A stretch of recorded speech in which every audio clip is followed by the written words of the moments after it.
সকলের মা শ্রী শ্রী সারদা মা। শ্রী শ্রী মায়ের জীবনে কাজে কর্মে কথায় বার্তায় দেবী ও মানবীর ভাব সুন্দর ও মধুরভাবে মিশিয়া থাকিত, আর সব কিছু ছাপাইয়া উঠিত একটি সহজ সরল মাতৃভাব।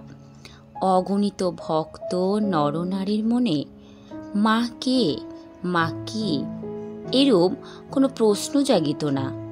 মা আমাদের, আমরা মায়ের, এইটুকু জানিয়া বুঝিয়াই তারা তৃপ্ত থাকিত।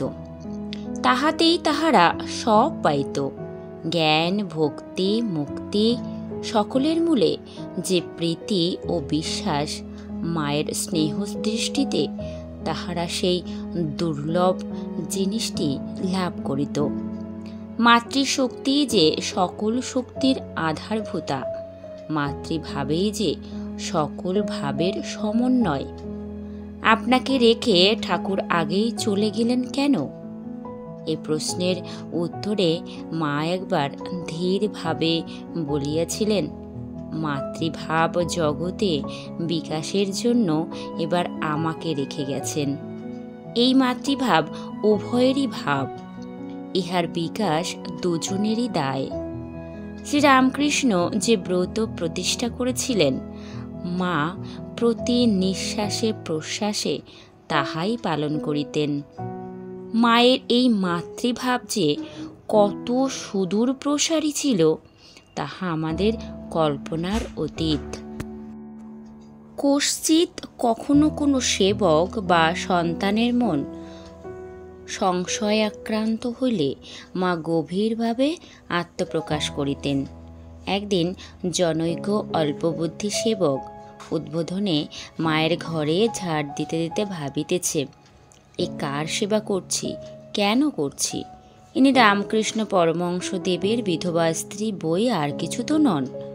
পক্ষী যেমন তাহার শাবককে সেনের কবল হইতে রক্ষা করিবার জন্য ছুটিয়া আসে, সহসা মা যেন সেইভাবে আসিলেন এবং সযত্নে তাহার হাত ধরিয়া ও মুখের দিকে তাকাইয়া নিজের হৃদয় স্পর্শ করিয়া বলিলেন, আমি মা, জগতের মা, সকলের মা, বুঝবি বুঝবি, কালে বুঝবি। সেবকটি স্তম্ভিত আনন্দে শুনিল বটে, কিন্তু কিছুদিন পরে মাকে আবার প্রশ্ন করিল, তুমি না হয় আমাদের মা, কিন্তু সকলের মা কি করে? তুমি কি এইসব পশু পাখি কীট পতঙ্গ এদেরও মা? এবারও মা স্থির কণ্ঠে উত্তর দিলেন, ওদের মায়ের ভিতর দিয়ে আমি ওদেরও মা। এ জন্মে ওরা এভাবেই আমার স্নেহ যত্ন পেয়েছে। প্রকৃতপক্ষে দেখা গিয়েছে পশু পাখিরাও মায়ের ভালোবাসা বুঝিত। বাড়িতে একটি বিড়াল নানাভাবে বড় উৎপাত করিত, তাহার জন্য সকলেই মাকে দায়ী করে দেখিয়া একদিন তিনি লাঠি লইয়া তাকে মারিতে গেলেন।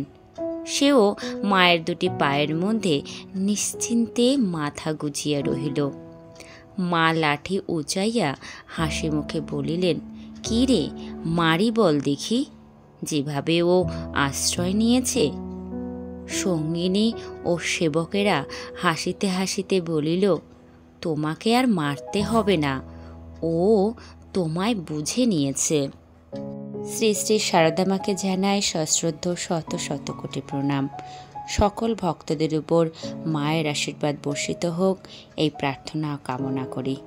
মায়ের আরও কথা শুনবার জন্য অবশ্যই আমার চ্যানেলটিকে সাবস্ক্রাইব করুন এবং লাইক শেয়ার অবশ্যই করুন। ভালো থাকবেন, সুস্থ থাকবেন। নমস্কার।